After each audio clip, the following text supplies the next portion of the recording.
transforma a minha vida, meu estado. Faz tempo que eu não vejo a luz do dia. Estão tentando sepultar minha alegria, tentando ver meus sonhos cancelados. Lázaro ouviu a sua voz quando aquela pedra removeu. Depois de 4 dias ele reviveu. Bom dia, irmãos e irmãs. Que bom novamente estarmos aqui pregando, ministrando a palavra do Senhor, que é poderosa para alcançar nossas vidas. Saudação especial a vocês que nos assistem nesse momento. Eu saúdo em nome do Senhor Jesus, desejando bênçãos, desejando da parte de Deus prosperidade espiritual, prosperidade material, prosperidade sentimental, que toda boa prosperidade, a boa vontade do Senhor nosso Deus em Cristo Jesus alcance a todos e todas nessa manhã. Nós profetizamos em nome de Jesus um dia de vitória, um dia de conquista, um dia de livramentos, um dia de proteção da parte de Deus. A palavra nos afirma isso. Esse é o dia que o Senhor construiu, está construindo para que pudéssemos viver nesse dia abundantemente. Aleluias! Esse é o programa O Poder de Deus, programa da Igreja Metodista Central aqui em Penápolis, programa que é realizado, construído com muito carinho para ser um instrumento de Deus a alcançar a sua vida, a minha vida, as nossas vidas. Estamos aqui todas as manhãs, neste horário, fazendo com que, trazendo esse renovo de Deus, eu chamo de óleo fresco da unção do Senhor, que alcança todos nós, trazendo quietude, trazendo aconchego, trazendo motivação, trazendo uma nova esperança. Não temos outra intenção que não seja abençoá-lo, abençoá-la para a glória do Senhor nosso Deus em Cristo. Amém? Que bom, me sinto muito feliz por poder ter esse privilégio de adentrar em seus lares com a poderosa palavra que traz vida e vida em abundância. Amém? Gostaria de ler com vocês, com todos e todas, uma palavra que está lá no Evangelho de Mateus, no capítulo de número 28. Mateus, capítulo 28, dos versículos de número 1 até o versículo de número 10. Esse texto fala a respeito da ressurreição de Jesus Cristo, a ressurreição de Jesus, o seu aparecimento às mulheres. Muito bem, está lá em Mateus, capítulo de número 28, versículo de número 1 em diante. Diz assim: no findado sábado, ao entrar o primeiro dia da semana, ou seja, no domingo, Maria Madalena e a outra Maria foram ver o sepulcro, e eis que houve um grande terremoto, porque um anjo do Senhor desceu do céu, chegou-se, removeu a pedra e assentou-se sobre ela. E o seu aspecto era como um relâmpago, e a sua veste alva como a neve. E os guardas tremeram, espavoridos, e ficaram como se estivessem mortos. Mas o anjo, dirigindo-se às mulheres, disse: não temais, porque sei que buscais Jesus, que foi crucificado. Ele não está aqui, ressuscitou como tinha dito, vinde ver onde ele jazia. E depois depressa, e dizei aos seus discípulos que ele ressuscitou dos mortos, e vai adiante deles, adiante de vós, para a Galileia, ali o vereis. É como vos digo. Retirando-se as mulheres apressadamente. Presta atenção nessa forma, nessa palavra que diz que as mulheres foram apressadamente, saíram do sepulcro apressadamente, tomada de medo e grande alegria, correram a anunciá-lo aos discípulos. E eis que Jesus veio ao encontro delas e disse: salve! E elas, aproximando-se, abraçaram-lhe os pés e o adoraram. Então Jesus lhes disse: não temais, ide, avisar seus irmãos, a meus irmãos, que se dirijam a Galileia, e lá me verão. Amém? Que Deus abençoe em Cristo a sua santa palavra lida nessa manhã para a edificação das nossas vidas. Glória seja dada ao Senhor sempre, sempre. Amém. Quero falar a respeito nessa manhã desse tema tão importante que é a ressurreição de Jesus Cristo. Preste atenção, meus queridos e queridas, que a ressurreição de Jesus é uma verdade absoluta, um dogma inquestionável, e faz parte dessa doutrina de todos os cristãos e cristãs. Interessante que não importa se a sua forma de pensar, não importa se você seja católico, evangélico, protestante, evangélico pentecostal, enfim, não importa qual corrente de pensamento você esteja inserido. Se você se denomina um cristão, uma cristã, você com certeza tem essa verdade, esse dogma inserido, colocado, alicerçado, plantado no seu coração. A ressurreição é o maior, é o mais importante, a mais importante verdade pregada, vivida, vivenciada pela cristandade. É tão importante a ressurreição que o apóstolo Paulo, numa certa feita, ele diz, sem a ressurreição, ou sem essa verdade, é vã a nossa fé, é vã a nossa pregação, é à toa, ou seja, não tem validade o que nós ensinamos ou o que nós pregamos se não houvesse a ressurreição. A ressurreição de Jesus Cristo está até acima da sua morte expiatória na cruz. A ressurreição está acima de qualquer outra celebração litúrgica na vida da igreja. É interessante, meus amados e amadas, que às vezes nós ouvimos, nos meios televisivos, nos meios, na mídia, pessoas igualando Jesus Cristo, o profeta que trouxe o Filho de Deus encarnado em Cristo, o Filho de Deus que veio em carne para pregar, viver, morrer e ressuscitar. Igualamos Jesus a outros, algumas pessoas igualam Jesus a outros profetas de outras religiões, sem desmerecer qualquer religião, sem desmerecer qualquer profeta de qualquer outra religião. Não é a nossa intenção de forma alguma nessa manhã, mas nós não podemos de forma alguma igualar Jesus a um profeta que anunciou qualquer tipo de mensagem em qualquer época da história da humanidade. Por quê? Porque todos os profetas, por melhores que eles, por mais que eles tenham sido pessoas boas, capacitadas, de boa índole, foram pessoas que sucumbiram diante da morte. Então foram profetas cujos ossos, cujos restos mortais se encontram enterrados em algum sepulcro, em algum lugar, e lá são venerados, e lá são idolatrados. Bom, Jesus Cristo difere de qualquer outro profeta. Por quê? Porque ele não foi um profeta, ele foi e é o Filho de Deus, o Deus que tomou a forma humana para viver entre nós. Então nós acreditamos na Trindade, o Deus Pai, que veio em Cristo Jesus e que hoje se manifesta através do Espírito Santo. Aleluia. Então, meus irmãos e irmãs, a ressurreição coloca Jesus num outro patamar, de grandeza, ou seja, foi o único que morreu, que ressuscitou e não mais veio a falecer. Tá? Então qualquer outra pessoa que tenha sido ressuscitada voltou ou tornou a morrer. Cristo ressuscita e não volta mais para o túmulo. Por isso essa verdade é tremenda, impactante, renovadora nas nossas vidas para a glória do Senhor. Cristo vive.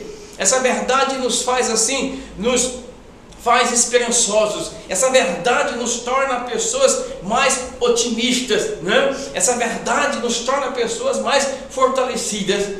Também nós venceremos a morte. Também nós venceremos qualquer poder desse mundo que tenta nos aprisionar, que tenta nos diminuir, que tenta nos adoecer. O mesmo poder, preste atenção nisso, por favor.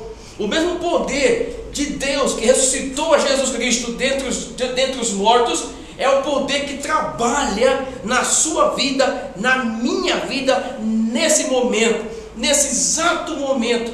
A glória, o poder de Deus nos envolve.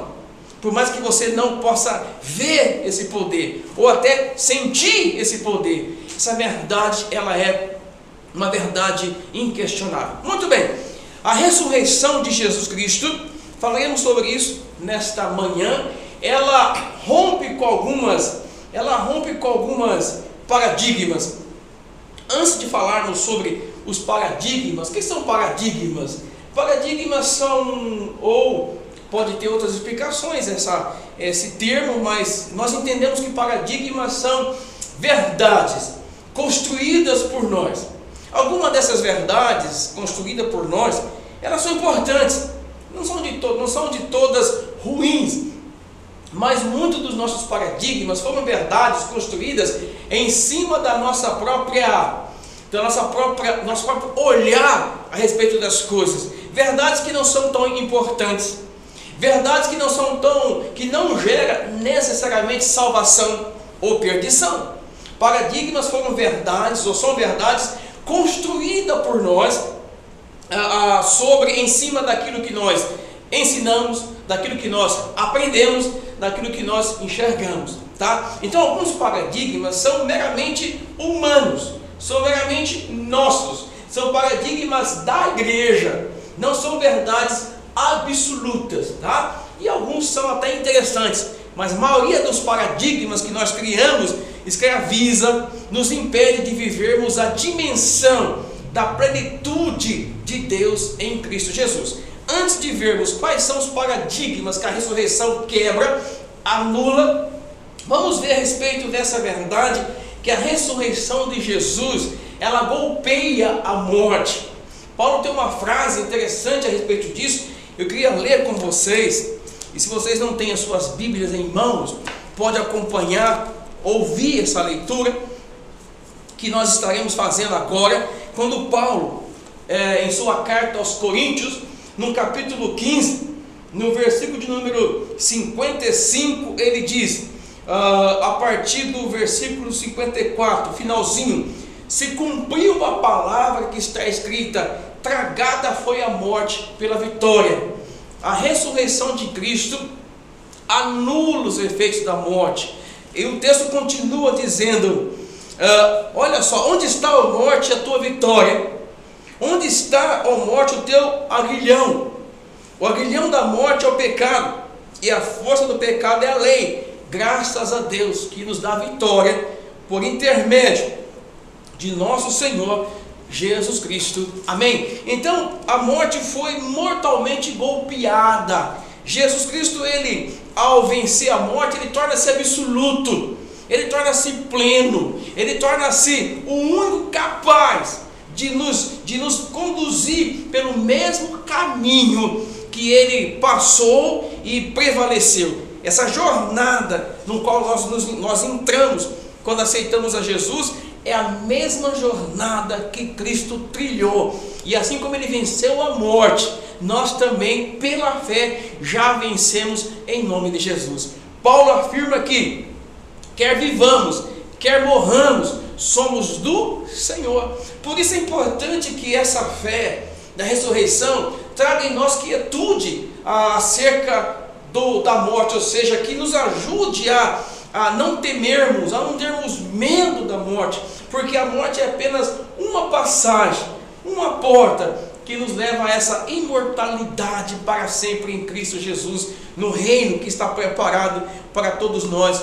Amém? Muito bem, nessa manhã, essa verdade da ressurreição nos traz a seguinte pergunta: quais são os aspectos de morte que tem nos alcançado no nosso dia a dia? Quais são as mortes que têm trazido enfermidade emocional? Vamos entender essa morte não apenas como o final da nossa existência nessa terra, mas entenda a morte como sendo todo instrumento de escravidão, todo instrumento do mal, todo instrumento de tristeza, de inquietude, de pessimismo. Quais são os aspectos da morte que tem incomodado você, que tem atrapalhado a realização, a plena realização na sua casa ou na sua vida como família, como marido, como esposa, como filho, como filha? ou como funcionário, né? Ou como dono de uma empresa. Eu não sei quais são os aspectos da morte que tem trazido assim dores, tem trazido lágrimas, tem trazido situações de adversidade sobre você. Esse aspecto da morte, veja bem a afirmação que eu faço em nome de Jesus. Esses aspectos de morte são anuladas, são vencidas através de uma fé colocada na ressurreição de Cristo Jesus. Porque se Ele ressuscitou e ressuscitou, verdadeiramente Cristo ressuscitou, nós também nesse momento podemos verbalizar a nossa vitória, por maior que seja o aspecto da morte. Porque às vezes, eu sei como são as coisas, nós agimos da seguinte forma: esse aspecto de morte, de adoecimento, eu não vou dar conta de vencê-lo, eu não vou conseguir vencer esse aspecto ruim ou negativo, ao contrário. Conversando com minha filha hoje, eu disse uma frase interessante. Eu disse: olha, não há nada, não há um coração contrito, arrependido e sincero que não seja acolhido pelo Senhor. Eu conversando com a minha filha, eu disse: olha, por maior que seja a dimensão de sofrimento, ou por maior que seja a dimensão de pecado, por maior que seja a dimensão de culpa que nós tenhamos, o Senhor não resiste. Guarda isso no seu coração em nome de Jesus. O Senhor não resiste a um coração contrito, sincero e arrependido, quando em oração suplicamos a Ele a bênção, o perdão, o renovo e a vida plena. Por isso eu digo sem medo de errar, porque eu sei que existe aspectos de morte que agem contra você, que agem contra a minha vida, que agem contra a igreja, que agem contra nossas casas, que agem contra nossos casamentos, que agem contra a nossa vida financeira, que agem contra a nossa vida emocional, que agem contra a nossa vida relacional e sentimental. Porque a morte não é o cessar da vida nessa terra, mas a morte é toda situação que se opõe ao projeto de Deus. E qual o projeto de Deus? Em Cristo Jesus. Eu vim para que tenha o quê? Vida. Preste atenção nisso. Vida. Jesus não veio para trazer a morte. Quem trouxe a morte fomos nós, por orientação do diabo. Quando Eva, eles pecam no jardim do Éden e desobedecem a Deus, quem foi que orientou? Quem foi que incentivou o primeiro casal a irem contrário à vontade do Senhor? Foi a serpente. E quem era a serpente? O diabo. Então o diabo, diz o texto, em João capítulo 10, versículo 10, ele veio somente para roubar, matar e destruir. E essa morte, ela não é imediata, é uma morte que começa neutralizando os teus sonhos, meu irmão, minha irmã, que começa trazendo depressões, falta de vontade de vencer, de correr atrás dos nossos sonhos, falta de vontade de irmos atrás dos objetivos traçados anteriormente diante do Senhor. Qual o teu alvo, qual o teu sonho, qual a tua conquista almejada, desejada? Ah, mas pastor, se eu soubesse o aspecto de morte que eu enfrento. Só quero terminar essa parte. Me chama a atenção alguém que estava morto. Já citei várias vezes aqui na minha mensagem, nas manhãs, né, através dessa emissora de televisão, a Star News, canal 23, que oportuniza esse espaço para que a gente possa pregar esse evangelho. Citei várias vezes aqui que o que me chama a atenção, o que me causa, quando eu lembro, traz um impacto positivo na minha vida, é a morte de Lázaro, quando ele está morto de 4 dias. Diz o texto lá que nós já lemos, que Lázaro estava morto de 4 dias e já cheirava mal. O texto diz que Lázaro já cheirava mal. Então a morte em Lázaro era tão definitiva que ele cheirava mal. E a palavra diz que Jesus chegou diante do sepulcro e disse para Lázaro: Lázaro, saia do sepulcro, saia do túmulo. 4 dias de morto. Eu tento imaginar, meu amado, minha amada, o que é uma pessoa morta de 4 dias. Por mais que eu me esforce, eu não consigo visualizar esse quadro, porque talvez a pessoa estivesse no estado de putrefação, mas essa lembrança do texto é para corroborar com a verdade que nós trazemos nessa manhã. Eu não acredito que você esteja espiritualmente falando na mesma dimensão de 4 dias de morto. Eu não acredito que esse aspecto de morte seja de tamanha envergadura que já exala o odor da desgraça. Não. E se estiver, há poder no nome de Jesus para que você saia de lá e viva. Amém ou não? Que bom. Bom, voltando aqui para Mateus capítulo 28, a ressurreição de Jesus quebra alguns paradigmas, e o primeiro dele, que me chama a atenção, é que Jesus ele chama mulheres para o início do Evangelho. Preste atenção, que inicialmente Cristo não chama mulheres para compor o corpo apostólico. Tá? Então, se você observar os nomes dos apóstolos, não tinha mulheres lá. Eu acredito que Cristo não chamou as mulheres devido à complexidade da tarefa daquelas pessoas. Tinham que andar em montes, subir montes, descer montes, dormir ao relento. Então Cristo, pensando nas mulheres, preocupada com elas, não as chamou de imediato para que elas pudessem compor o corpo apostólico. Mas as mulheres foram mais corajosas do que os homens, porque foram as primeiras a irem até o sepulcro na manhã da ressurreição. Cadê os homens?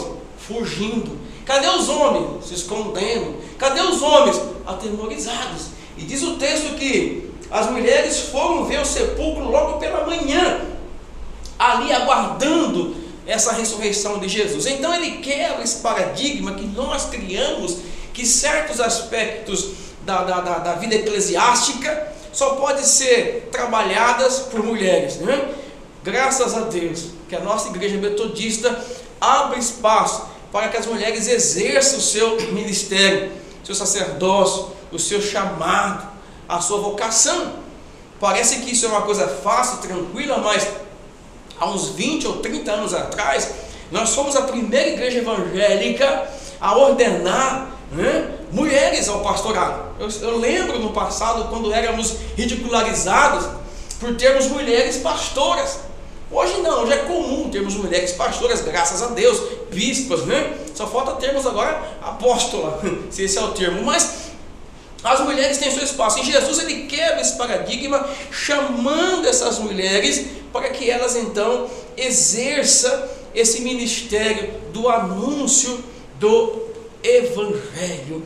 Por isso, minha irmã, você que está nos ouvindo nesta manhã, sinta-se chamada, sinta-se priorizada, sinta-se amada pelo Senhor Jesus Cristo. Amém? Por mais que pessoas, por mais que situações a desmereçam, por mais que situações a diminuam, por mais que situações tente roubar a tua alegria, Deus acredita em você. Jesus ele investe em você. Jesus ele lhe chama para um trabalho muito especial, que é anunciar a sua ressurreição para todas as pessoas. Então, nós entendemos que a ressurreição de Jesus quebra esse paradigma, chamando mulheres. É interessante o texto que fala que elas, no versículo número 8, reagem ao chamado e apressadamente deixam o sepulcro onde estavam e vão correndo anunciar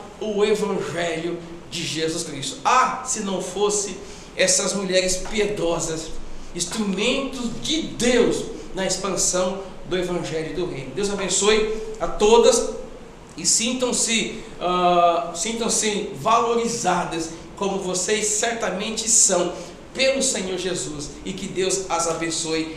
Amém. Segundo paradigma que nós entendemos aqui, que nós encontramos no texto, é que Jesus ele quebra esse paradigma e manda as mulheres, no versículo de número 10, anunciar o Evangelho ou de se dirigir a Galileia. Quero terminar aqui, eu quero orar por vocês. Eu não sei quais são os paradigmas, as verdades que você construiu e que não são verdades de Deus, são verdades humanas. Toda verdade de Deus é para fazer bem para você. Verdade que não constrói algo de bom, são verdades meramente humanas, verdades de igrejas, não verdades bíblicas e espirituais, porque a verdade de Deus faz bem ao coração, faz bem à alma, Aleluia.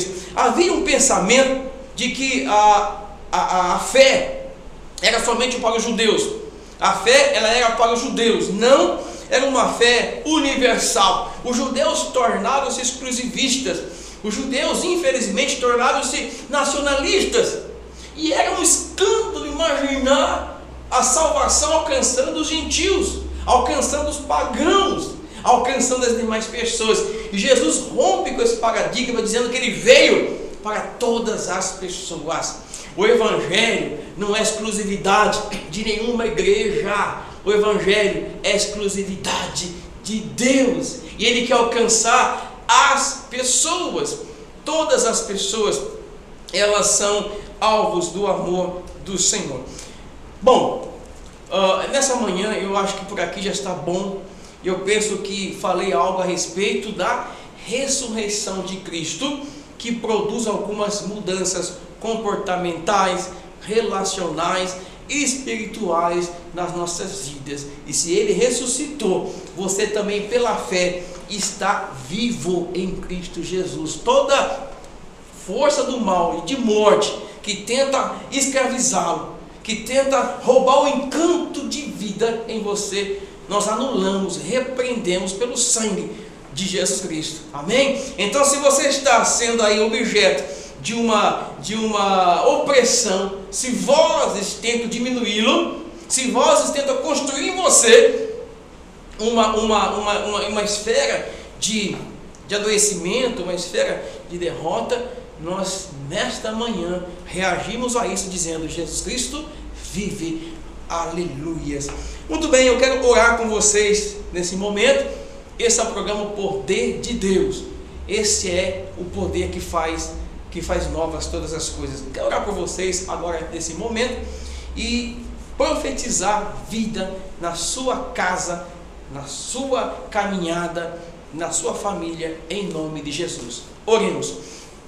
Eterno Deus, nosso Pai, obrigado, Jesus, pela tua ressurreição. Obrigado que o Senhor não é um Deus da história, é um Deus real, presente, cujas misericórdias se renovam a cada manhã a nosso favor.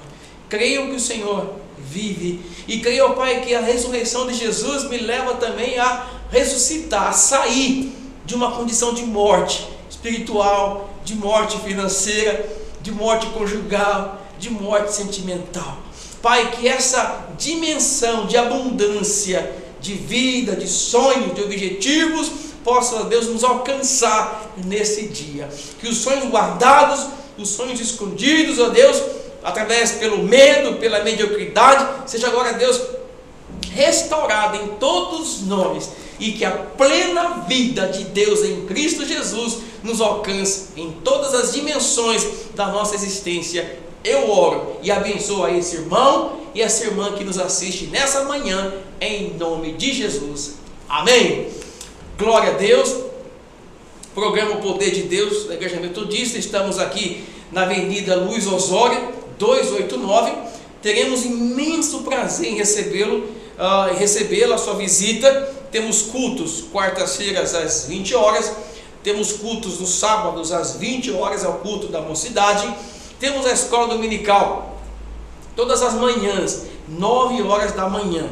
Há uma sala específica, separada por faixa etária, para recebê-lo e recebê-la. Crianças, juvenis, o pré-adolescente, adolescentes, jovens, adultos, homens e mulheres, sala de casais.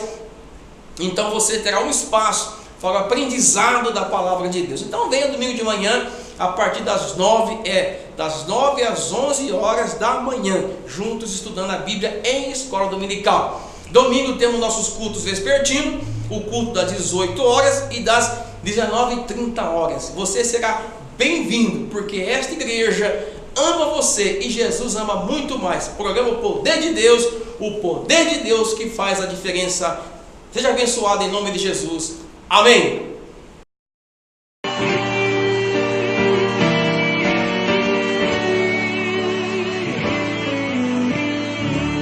Mestre, eu preciso de um milagre.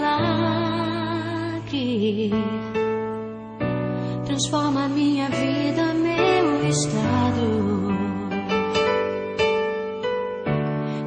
tempo que eu não vejo a luz do dia. Estão tentando sepultar minha alegria, tentando ver meus sonhos cancelados.